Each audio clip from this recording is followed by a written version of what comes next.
Hello everyone and welcome to a One Control Report quick play of Final Fantasy 15 Comrades. This is actually the multiplayer to Final Fantasy 15, and I didn't do a quick play of Final Fantasy 15 on its own because that game has a lot of weird structural stuff to that game that made it very difficult to really sum it up in one video. And the DLC afterwards were all short enough that a quick play didn't really make a lot of sense, but also like a full playthrough didn't really make a lot of sense either.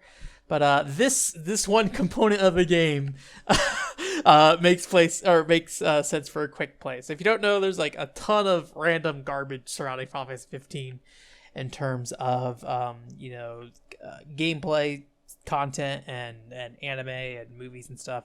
So this is like the multiplayer portion of Final Fantasy 15, and basically this takes place at a very specific time in the main story. So if you haven't finished Final Fantasy 15, there's kind of like a spoiler kind of thing, I guess. Yeah. You really won't see any of it here. That's going to be very obvious. There's not really a lot of cutscene stuff that happens. I don't think there'll be any spoilers, but if it's bad enough, we'll just cut it out or something. But there's really not a ton of story. Basically, you make your character, you get a cutscene that kind of puts it within the context of the main game, and then you're like, okay, and they're like, okay, time to restore power. So basically, this whole region that we're in has lost its power. So the goal of your characters here are to basically restore that power. So you have your own created character, so you basically get the chance to make your character. And you basically get a set of about 4 weapons here. Exactly 4 weapons you get to equip. So these are mostly stuff from the main game in terms of you have the shield weapon. I have a katana here, daggers, and halberds. And basically each enemy in the game has like their own weaknesses depending on the type of attack it is. But really what the big difference is that you get these, like, you can see on each weapon there's like 2 sets of text with it. So if I press triangle here in the bottom right hand corner, it gets an explanation. So this shield has like a improved healing spell, as well as the ability to cure status ailments if I use my restorative magic, where the halberd reduces enemy defense by 30% if I hit somebody with it, and also increases damage output against large enemies by 30%. So it's kind of like my fight the boss style weapon.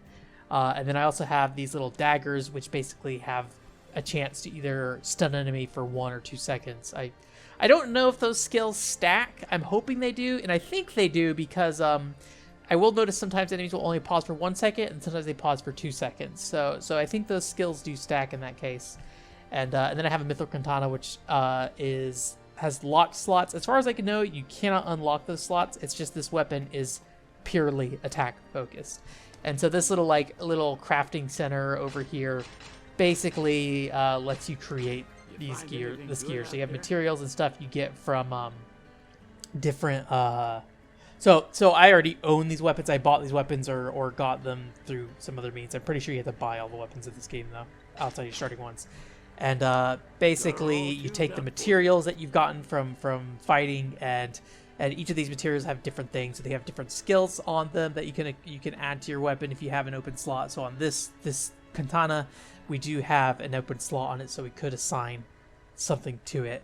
And then it also has like different stat boosts. So this one has like +3 vitality. This one has like +2 attack and +1 vitality.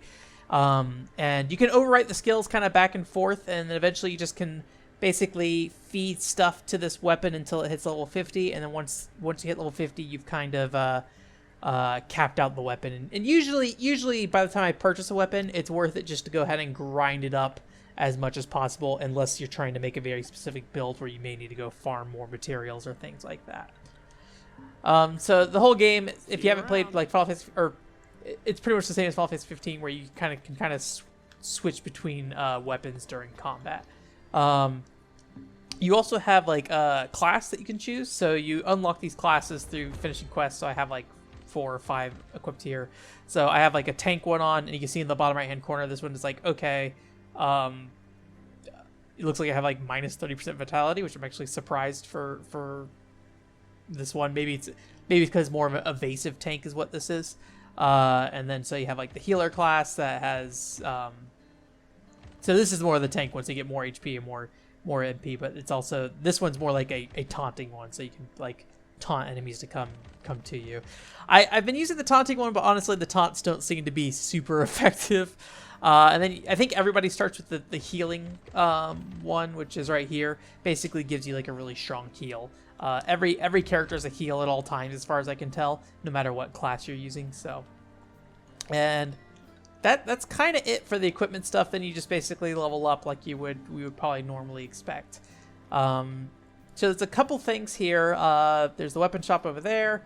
We have like a clothing store. We'll revisit the clothing store in a little bit, and then and so basically the ultimate goal of the game. Actually, let's just go do a quest. Let's just go fight something. Which hunt will you do? So let me see. I have a list of quests here that I thought would be appropriate. So let me pull that up here real quick. Okay. There we go. So, basically, and if you play this game now, I'm guessing this game is pretty much dead. It's hard to say because I haven't really messed too much with like the making rooms and stuff, but as far as I can tell, there hasn't really been like a great interface for that either. So I basically just do quick play on everything. And with the quick play stuff, it's basically like, hey, every time you make a mission, you get a chance to be queued up with somebody, which actually, it looks like we found somebody, which is very rare. I believe that's what happened here. Yeah, so we found a person. So he's going on this mission with us. Hello. Otherwise, basically it would search for about a minute. If it doesn't find anybody, it would say, hey, do you want to keep searching or do you want to put NPCs in? So as far as I can tell with the quick play stuff, it's basically like, hey, you do your quick play on your mission, and if somebody's also looking for that mission at the same time as you, then you can both basically start this mission at once. So we got a dude here. We're probably going to get a special secret mission right here. So yeah, it says basically, hey, make sure at the end of the mission he's alive. As far as I can tell, that's every secret mission when you're playing multiplayer. I've not seen a different one. Then before you go on your mission, you want to basically grab some food real quick. This just means that if you die, you can you'll be revived by the food in your inventory. And then it also serves double as a way on the back half of the mission, where your operator cooks food for you, and you get different boosts. So you can get reward boosts like more gil, more experience, things like that, more items from crafting, or it can be a stat boost for the next mission, so you can get plus HP, plus damage. So this one we're doing right here is going to be a little bit kind of like a boss fight, I guess. It's basically this machine. Since we have this dude that's like 20 levels higher than us, this may go a lot faster than I anticipated. So we'll see though. And if you've played the base Final Fantasy 15, this is going to look very familiar. You have the ability to kind of like jump to warp points, which recovers your MP. And then you also have the warp strike, as you would expect. So come in there and start beating up this thing. So because this is a larger enemy, I could use my spear here. Man, this guy's health is burning away, so there's a good chance this guy being in our party is going to destroy this thing, which it may have already done. Nope. Okay, we're gonna get blown up here in a second, I think, because all the oil fell out, but we're just gonna keep hitting this thing for now. Also, that missile launcher got stuck in the air. But yeah, like the shield is what it's actually weak to, but I think because of the buff and damage on my spear's doing more damage overall. Then like little ads will typically spawn, and you just can kind of go clear them out. You always have if you see in the bottom left-hand corner there, you always have a curative spell and offensive spell equipped. If you don't have any kind of like elemental offensive spell, Jesus Christ, then you use a non-elemental one, which is just like this little like air attack thing basically. And as far as I can tell, it's typically not really worth it. The guy just beat the boss for us, so we might go find a different mission. Oh, hello, Necromancer. And then so once you're done here, we can put. There's my special heal from my what's it called. You go and try to find any higher level ingredients to improve the meal at the end. But you don't have a ton of time to really go around, so you just kind of look real quick, grab it if you see it. If you don't find anything, no big deal.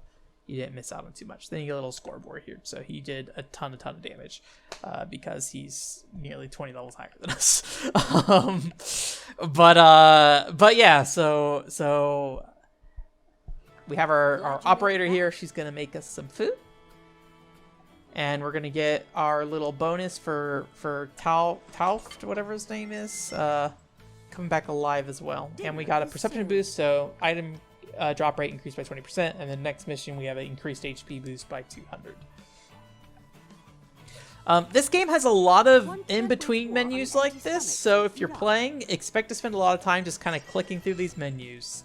So we got our boost. Not only did he return alive, but we also got our item drop boost. So both of those are there. And then so what we also got from that is power. So we've got energy. So we got, I think from that mission we got about 7,000 watts of power, or kilowatts of power. And this power needs to be distributed throughout the world. So unlike the main Final Fantasy 15, where you have a big open world that you can kind of go around and walk around, this game is specifically set up for outposts. And these outposts have NPCs in them and stuff. So this is the main outpost in Lestalem. And we have a NPC here that allows us to distribute power throughout the world. So this map at first just starts with this build, or this place here, and you basically spend power to upgrade your chart out here. And as you upgrade these charts, you reach other outposts, which you can then unlock and then go there, buy materials. There's also like city leaders and stuff that you can put in power who will give you certain buffs, or bonuses, I guess I should call it, not really buffs. And you can see here when you're ready to increase or like make a power line somewhere, you can see the amount of kilowatts or whatever that is that it requires, and then you also can see the reward you have. So for here we get an NPC called Kurt. He's going to go to this costless depot if we get him, so he'll show up as an NPC there. Sometimes those NPCs do absolutely nothing, they're just there to be there. Other times they set up shops. Other times they have dialogue, some flavor text. So it's kind of a crap shot of whether or not these NPCs do anything, as far as I can tell. You also have the ability to get, like right here, you have the ability to get new jobs. So in this case, if I were to buy this, I would get the ability to get this new job class here. I don't think there's any on the map right now, but there are also ones where you can unlock new quests, which is much more prevalent when you're first starting out. I have essentially completed the first arc of this game, which is to provide power to all the major outposts. And then you kind of get like a final boss fight and a final cutscene, but then the game kind of goes on from there. I guess I should mention that I'm kind of just talking about the first part of this game.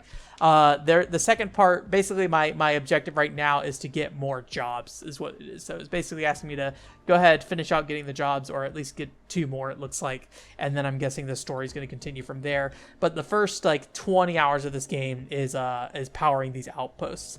So if the game changes significantly beyond this, I'm going to guess it's not going to. I might do like a follow-up quick play as a thing to do. So we're going to go ahead and I think you also get like treasure out here too. So we got some gil. You can also find new hairstyles, new fashion things. If you get the fashion magazines, you have to still buy them. They just get added to the store basically. So let's go ahead and let's get this NPC down here. So we're gonna go ahead and fill this power in down here. We've got the power. So we got Kurt. Okay, actually I get to show you what one of these look like. So let's actually go to this place and show you this. So basically, in order to get a leader for a location, that gives you like bonuses, and I can show you. We'll go to this first. To get like bonuses, you have to get 3 leaders within a group, and then you have to basically decide which leader you want to take control of that group. So at this point, it looks like that guy was the 3rd and final person for this group of people. It's not dependent on the outpost. You can have multiple groups of people in the outpost. And basically, when you decide, you get different bonuses like additional crafting items. Sometimes you'll get bonus power, bonus money, cheaper shop prices, things like that. So basically, you can choose between one of the leaders, which will then give you that bonus buff thing. As far as I understand, there's no way to restart. Okay, so they're over there. There's no way to unassign one of these leaders in your main game until you do like a new game plus of this multiplayer mode. So what do we got here? We got, so basically the left is meteor shard donations. That's the more power. The center one is, it looks like it opens a trading post. I believe trading posts basically ask for material to trade for weapons and stuff. And the last one is he will occasionally give me materials and stuff at random, basically. So whenever it's something like we're opening a store or something like that, I just go ahead and get the trading post one. I figured, you know, the extra power and the extra materials are nice, but I can get those other ways. Where the trading post, I don't necessarily know if I can get those items elsewhere. So I've opened up a new store at this location, and we can go take a look to see what we can get. Probably nothing is probably what it's going to be. New in town, are you? Okay, so Go on, take your time. okay, so he's actually trading material for material in this case. So these materials have different things on it. So in this case, I can put increased cure spell on certain weapons. I can put protect on certain weapons, give it thunder, blizzard, fire, and then sidestep. So basically, I opened up the ability to buy some extra material, or not really buy material, but trade materials. So I can trade 6 beast bones for one of these fragments. I think that's like one of the thunder bomb things. So Thank you. and then as you unlock characters in this area, they have like little bits of flavor text. Don't tell anyone, but I got And hit by a demon. It doesn't hurt. So though. I'm not gonna most return, of this am I? doesn't matter. Sometimes it's related to the main game. Sometimes it's not. Sometimes it directly references characters and stuff. So, and then sometimes there's NPCs like this that literally will do absolutely nothing and just sit there because they're here. All these outposts do have their own stores they start out with. They also have like little bits of a lore around here, but this lore doesn't really change or anything like that. Let me see. Is there anything else of note over here? Just a weapon shop. Yeah. The one kind of silly thing is that, yes, you have all these shops here, which are nice. So you can, like, you know, find items that wouldn't typically be somewhere else. So we can buy a new women's hairstyle here if we wanted to. Although it looks like this is another trade store rather than a money store. So we basically are trading to get these items. So if I wanted to get pigtails... Well, actually, I don't have enough to trade for any of this stuff. Get a chocobo soup. The silly thing is that, like... outside of just coming here to buy stuff, this hub really has no further purpose. So there's not a lot of reason to come here other than just to look for the items you're trying to buy. So honestly, it from a functional standpoint, it would have made more sense for these NPCs or just their inventories of stuff to show up in the main hub. Because, you know, if you go back to Lestalem or something, you have to sit through this loading screen. You gotta walk, and like I'm happy they have the multiple outposts. I just wish there was more of a reason to go to them other than just, oh, some of the items you need to buy are there kind of thing. Whenever I rescue somebody, I go and I just go check for them, see if there's any additional dialogue to listen to, kind of thing. But you know, it's pretty slim, at least so far. Again, this is about 20 hours in. I've heard that the second part of the game is closer to like 30-ish hours, but I don't really know for sure. I've heard widely varying times on how long the second part of the game is. I think it depends on what you want to do in the second part of the game. For me, it's pretty much just, you know, clearing out power lines is my main goal. And, you know, eventually I assume, like, Most of the ships we sent. you know, eventually I would assume there's maybe some more story. There's really only a couple cutscenes. The first opening cutscene, there's a little bits of things spread out here and there throughout the story, but it's like incredibly minor. Like you'll come to this kid over here and he'll tell you about something that's happening, and that's kind of the story dialogue. Like, you kind of get it through the NPCs here, through the radio over here, things like that. You're not really getting fully played out cutscenes with your character very often. I would say I can recall maybe 3 cutscenes throughout the whole thing. So let's see. So let's try a different mission there. So that one we did earlier was kind of like a boss fight thing with additional let me see. Let's do this one. With like additional ads that get added on later. So there's kind of like 3, I would say 3 standard mission that's like kind of a boss fight, or maybe 4 boss fight, waves of characters, and then escort missions, which is the one we're about to do, as well as defense missions. So we'll do an escort and a defense mission before we stop. This is basically just the waiting room. You can sit here and kind of, you know, melee this thing. If you're not familiar with Final Fantasy 15, the combat's kind of weird in this game. Like when I attack, I'm not pressing the button to do these attacks. Well, I'm pressing the button, but I'm just holding the button. So I'm basically just holding circle, and she's just kind of doing her own thing. There are some like minor things you can do in terms of like I can flick back and like do a little backflip and come back in. Like with the shield, I can stop attacking and then bounce back and then like come in and do a slam kind of thing. But like, there's not really a reason to do a lot of that stuff as far as I can tell. At least I haven't really found a good reason to do so. Most of my strategy is just get behind the enemy and use the weapon that makes the most sense with this, like, you know, the different buffs, or like if the enemy is weak to a particular weapon, try to use that weapon instead. Because trying to do anything else is... At least I haven't really found any real reason. There's like different states the enemies can end up being in, where they're like, you know, kind of, they're in like a break state, and then they're in a vulnerable state. Even in the main Final Fantasy 15, I really didn't find out the best way to put them in these states outside of countering attacks. If you counter an attack, those seem to give you opportunities to put enemies into vulnerable states and stuff.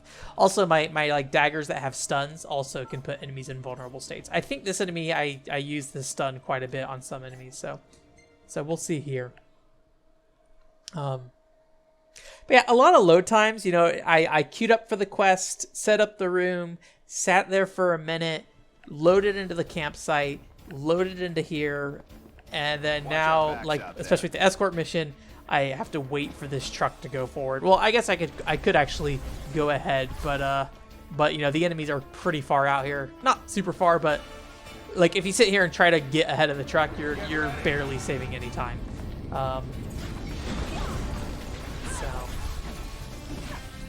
So basically, the goal of this mission, as you see, is at the top of the thing. I have the truck HP, and they want me to make sure the truck is not dead. So, like I said, I'm pretty much just holding the attack button here. Defense pretty much works the same way in Final Fantasy 15, where you just kind of hold the defense button and the character will defend. Although I think in the multiplayer, you don't really like depending on your class, you don't move around while you're defending. You'll just like sit there with your hands out with a like guarding against an attack.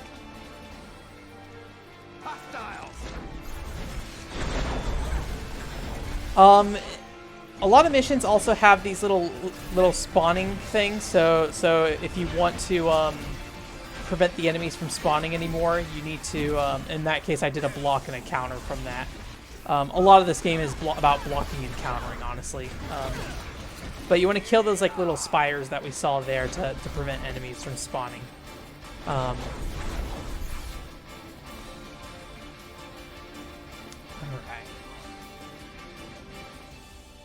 There are daily missions. I'm poisoned right now, so I'm like falling over. Here we go. We'll get rid of it. Okay. There's a lot of like daily missions and stuff. Well, not a lot. There's a daily mission every day, I should say. I almost said a lot. Well, I did say a lot, and that is a lie. There's a daily mission every day, but the daily mission can only be done, as far as I can tell, if you queue up with somebody else. So you basically are at the you know, whim of anybody else playing, whether or not you get to actually do that daily mission. As far as I can tell, you don't get any like money or anything for it, but you do get material, or it's not really materials. It's like so you can choose certain buffs is what it is. I really haven't messed with it too much because it hasn't been super necessary. Oh no, I'm gonna get petrified. He shot me with a laser beam, now I'm a rock. Although when you're a rock, I don't think anything can hurt you. You're just kind of stuck not being able to do anything. Pretty easy to switch between weapons, as you can see right there. I would say targeting's a little hard. Basically, you flick the analog stick between targets, and it just never, even in the main game, it never really works super well. So a lot of times you just are kind of at the expense of the game and what it wants you to hit. But you know, like right now, I'm not even moving the analog stick. I'm just gonna hold the circle button. I'll let you know when I'm stopped holding the circle button. Because right now I'm still holding the circle button. Not gonna block that. I'm just gonna let him fall over. We're just gonna go this entire fight. and I'm literally doing nothing else other than holding the circle button right now. So, like, a lot of Final Fantasy 15 is automated, for better or for worse, and unlike the main game, you don't have like the special skills really, where you can like do special attacks and things like that. You're kind of limited to what you have here. You can see while we're doing this, while I'm holding on the circle button, I'll just kind of explain some of the UI stuff happening here in addition. So in the bottom right hand corner, you can see our health, and it's like a white bar, then there's like a black bar to the right of it. This is a pretty easy mission, so we're not losing much of the gray bar in between. So it's like a white bar, goes to a gray bar. In my case, on my HP, it's like a brownish bar, and then there's like a black bar. The brown bar is like your max HP. Oh no, now I'm gonna press circle a lot. I didn't do it, and it killed me. Rest in peace. So I gotta wait like 20 seconds to rejoin the fray. And it also is gonna consume my ingredient in the bottom right hand corner there. But yeah, so basically, and this is the same for the main Final Fantasy 15, as you take damage, your max HP also goes down. And in the main game, you have to use elixirs to restore your max HP. And this, the only thing I was able to figure out is you have to basically get knocked out. When you get knocked out, and I haven't done this yet, you really want to come over here and get another ingredient. Not only so you have a ingredient at the end of the mission, but also if you get knocked out again, you won't go down forever, and the mission won't. And I think the player character, I don't think the AI can finish the mission on their own, but I could be wrong about that. I think you might have to be alive by the end. I think this is the last part of this. We'll switch over to the daggers. So you can see I stun them when I use my daggers. The nice thing about the daggers, like, even though their damage output isn't super high, if you're worried about an enemy doing a lot of damage, you can kind of prevent them from really... You can reduce how devastating they are by stunning them a bunch. And also puts them in a vulnerable state as well, so... Rest in peace. We should be in the clear now. So basically, we have these little yellow dots on the map where the ingredients are. We got a level 4 fish here. I don't really know how much like the star amount really affects anything, but I just go ahead and do the highest star because higher the number the better, right? And you just got to sit here and wait for the mission to end, basically. Everyone teleported back to me. I like how everyone like shoves into the truck. Like, I went in there. All right. So I'll show you a little bit of the character customization stuff real quick before we do our last mission. I'm not going to make a new character because I'm a little worried that I'm going to overwrite the look of my character. I'm pretty sure you can make new avatars without getting rid of any of your like character stats or anything like that. You basically are just switching skins, which is nice. It's nice that it seems to be that way. But I'm not 100% sure how the menu works. So I've been pretty much like, I think what it is, you need to make a new avatar and then you save them with a different name. But if you go and like edit your current avatar, like it'll overwrite that avatar every time. So if you want to like make multiple sets, as far as I can tell, you have to make that avatar again, and I don't think you can reload that previous avatar. So I think that's how this menu is going to work, but I've just been paranoid, so I haven't actually made any new avatars yet. I've been pretty happy with my character so far, so I haven't really found the need. Oh, and this is what I was talking about with the guys who give you the donations and stuff earlier. So I have somebody who sent me some materials. And I'm probably also going to get some energy here as well. Yeah, so got some more energy, and you just basically check in on that thing. There's an icon on the map to let you know that there's stuff there. So we're just gonna come over here. As you can see, actually I'm not sure if I am right now. I actually don't think I'm. I might not be dirty. Usually when you're playing missions, you acquire dirt on you. It looks like I am dirty. So you basically can go to this little steam cleaner thing and get all showered up, cleaned up. So you can get pretty filthy.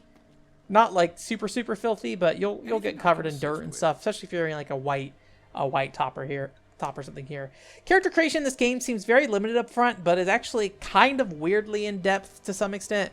It's just kind of strange how you do it. So like when you pick a face, you don't pick like like you pick ancestors instead. So you're like, okay, this is going to be one of my ancestors, and this is going to be my other ancestor. We're going to be Prompto, half Prompto.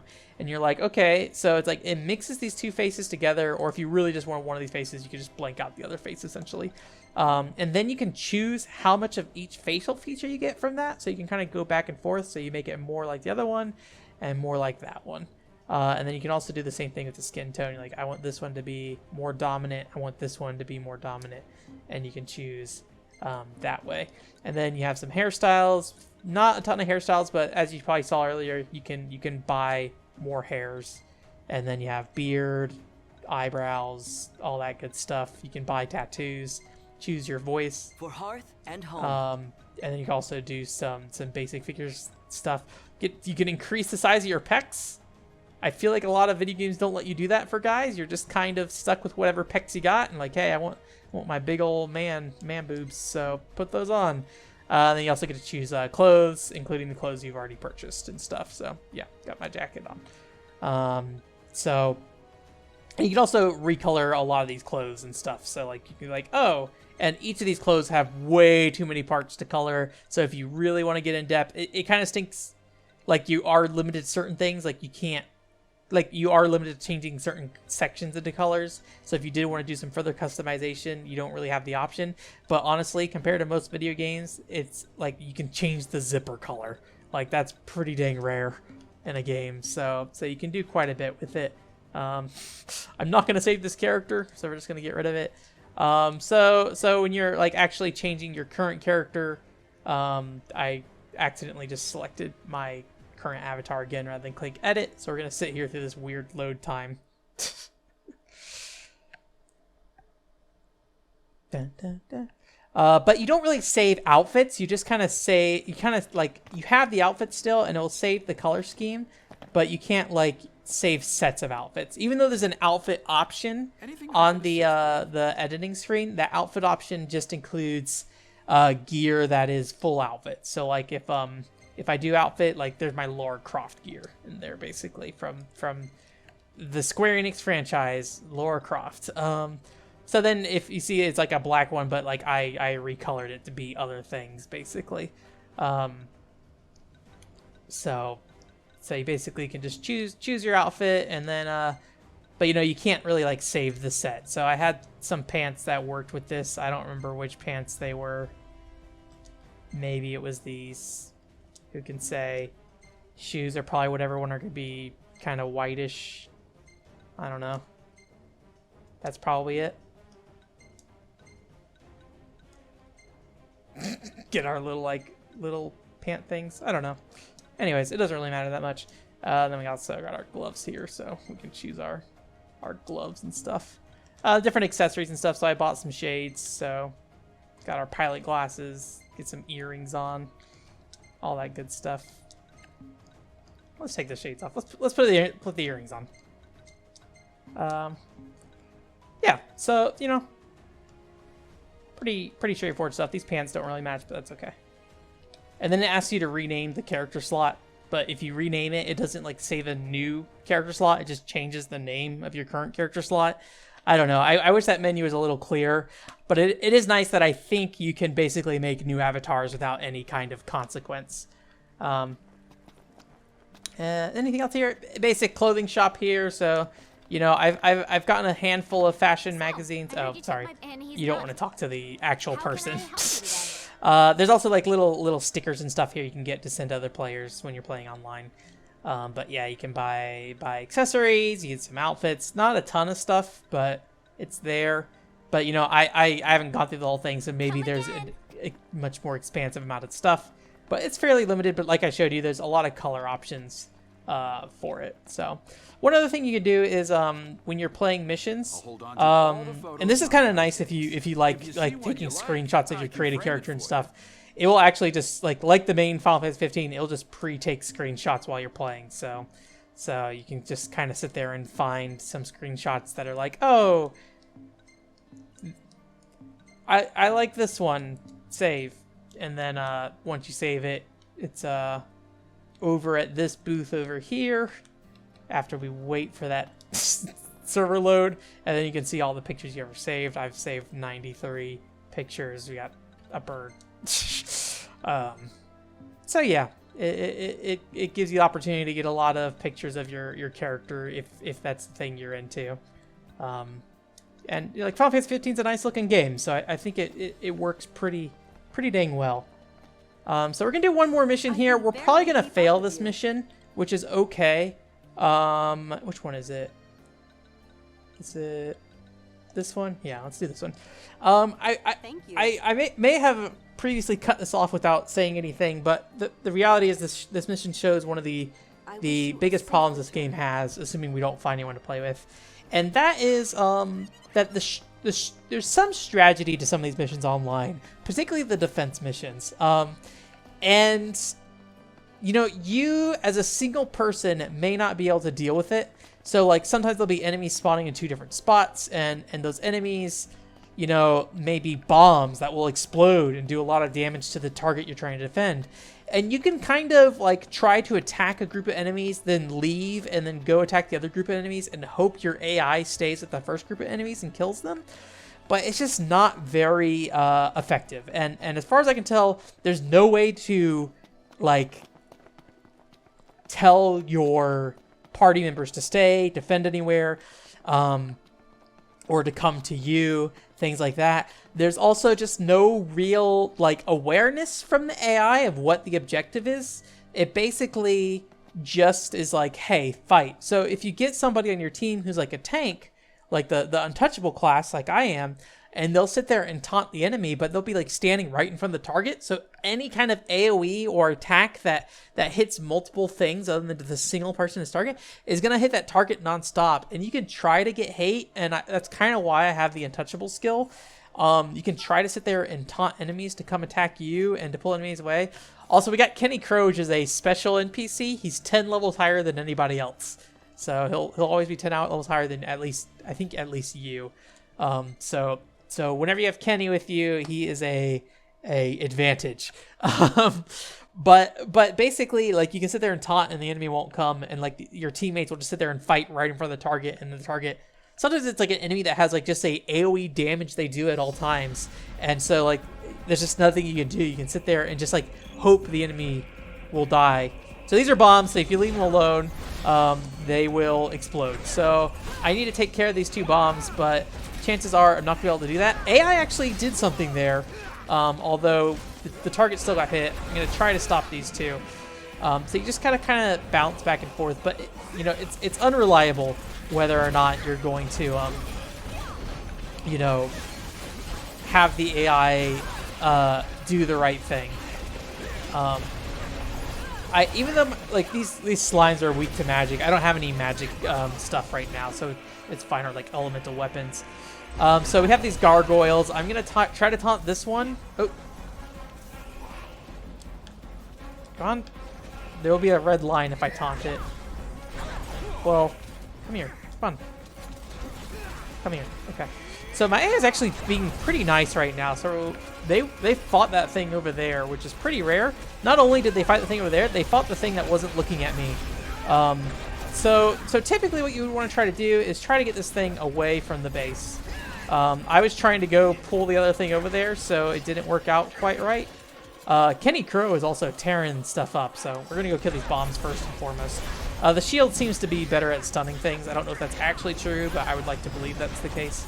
Okay, so those are dead, and we're actually doing okay. So we'll see. Maybe we'll beat this mission, but we're not anywhere near. We still have 2 more gargoyles, and then I think there's a boss at the end of this one as well. I'm going to see if the AI tries to go for it. They didn't really go for it. I'm just going to try to keep this guy over here is what I'm going to try to do, rather than try to bring it over. But he's running after somebody right now who's standing by the thing. So I'm going to try to flip sides, and I'm going to try to get his attention. And, you know, maybe I just have a misunderstanding of how this hate system works. Maybe there's a way to easily draw enemies away from things. But I just have a lot of hard luck getting enemies to be, you know, to be cooperative. And so sometimes you'll just be sitting there and you know, you would have won, but the target is just like, you know, constantly getting hit by something. Okay. So now we got the demon wall up here. I actually haven't done this part of the fight yet, so I'm not sure how he's gonna handle dealing damage to this thing. I mean, he's a part of the building, so I don't know if there's a lot we can really do in terms of, you know, preventing him from doing damage to this thing, other than just try to kill him very quickly. But since he's kind of up there, I'm having a hard time doing much. I should heal, actually. So it seems like using the spear's the best. Can I get up there? I don't see a way to, like, teleport up there. I was hoping I could get up there and, like, hit him more easily, but he's, like, right above me, so I can't really consistently hit him right now. I'm hurting. If I can get another block action, I might be able to see if we can, like, stun him somehow. But I'm not getting a block action right now. Let me see if I can taunt him. Make sure he's targeting me. Did not work, it seems like. Again, I don't really know if that's like a chance or what.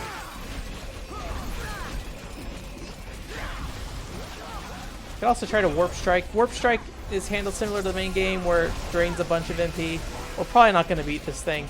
I will say I'm actually underleveled for this mission, so it could just be a damage cap. That being said, the final mission of the game is higher than this one. Where is he? Okay, so I can get up there. Can I hit him from up here? Because that would be the best. I don't think I can. No. Okay. I tried. Let's see. Will I throw the daggers from here?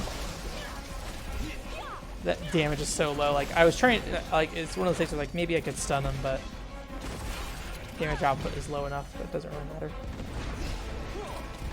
Yeah, this isn't going to go. This isn't going to end well. But, yeah, so this mission is a lower level than the final mission of the game, and I beat the final mission of the game with no problem, basically. So, that actually went fairly well, though. Sometimes the AI just doesn't care, and will just sit there and stand by the target and be like, I don't care that it's also getting hit. And just the AI just kind of doesn't have a awareness of what the objective is, and they just kind of sit there and fight. Obviously, like, playing with other people would fix that, because then you could sit there and, like, try to pull enemies away and keep them far away from the thing.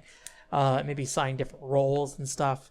But on your own, it's challenging. So basically, the real answer to that is usually visit that mission on the back half and kind of over grind yourself so you can, or be a higher level than the mission so you can just kind of brute force your way through.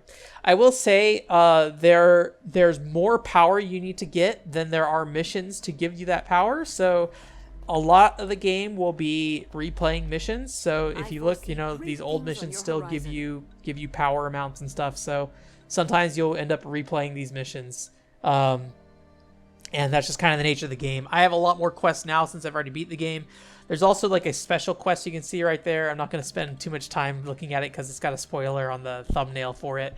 But there's a special quest there, and it kind of brings a point that I kind of wish they added later down the line. But I can kind of understand because I think Comrades came out before a lot of the other DLC in the game. Everybody in the multiplayer basically plays like how Noctis plays in the main game with some adjustments. If you're familiar with the DLC and some of the post-game content they added via DLC, you can play other characters. So you can play Prompto, you can play Gladio, you can play Ignis, and they have their own play styles and how they play. And it would have been nice to have that represented within your created character and like getting to choose a play style and things like that. And that mission we saw there, the special mission, basically lets you play the main cast. They have a separate leveling system from your leveling system, but it lets you play the main cast, and you can play those variety of jobs with other people online. But it's just that one special mission right now, as far as I can tell. There may be more, I would assume, but again, I haven't quite finished this yet. So yeah, that's kind of Final Fantasy 15 Comrades. I really enjoyed it. If you have Final Fantasy 15 and you haven't spent the time with this, you know, I don't know how much longer this thing's going to be online. It is a little grindy, so you know, if you're looking for like a podcast game or something, I think it's worth spending the time with it, especially if you like the main game. You're not really going to get a lot of story out of it. You do get some nice flavor text, and you know, it is a nice kind of like grind up RPG kind of thing where you go and do quest stuff. So, you know, and you know, crafting weapons is pretty satisfying. And there's like the power plant stuff for progression. I think is fairly effective means of, you know, providing a level of progression to the game. I may revisit this in another quick play, depending on how the second half of this goes. I've kind of stopped for now. I just wanted to kind of finish up on the first, or take a break after this first section of the game, and then figured we just kind of go over those parts of it. And I feel like we've had plenty enough to talk about. So unless I post something otherwise, this is probably what you can expect out of the game. But yeah, I'll follow up for sure if I do. It's on my list after. I'm gonna probably start up another like JRPG in the near future, and then once I take my break from that, I'll probably return to this and play some more of the online stuff, and try to progress to the next stage of this game. And hopefully it's worthwhile. Hopefully it's just not just a huge grind fest, because I think it was added post expansion stuff. I'm guessing there's no support for this game really anymore. Final Fantasy 15's DLC was kind of shuttered, so I'm guessing this is kind of left in the state it's going to be. But it's nice that you can kind of finish it, so it's not like an ongoing live game forever. Anyways, OneControllerPort.com is the website. I'll go ahead and see if I had a few podcasts where I talked about Final Fantasy 15. I'll look for the one where I talked about the main Final Fantasy 15, and if it's uploaded to YouTube, I'll link it in this like end slate section of the video. If it's not there, I'll upload it and then link it. Otherwise, though, that's pretty much it. If you go to OneControllerPort.com, there's podcasts, real videos that aren't just me talking through stuff. And there's also articles and research stuff as well. I try to focus on games that have like a unique place in history or something interesting or different. Does this game really have any of that? I'm not really sure. I think it's interesting from the grand scheme of Final Fantasy 15, but it's kind of also a throwaway piece of Final Fantasy 15. But that doesn't mean it's not fun. So, thank you very much, and hope you have a great week. Bye.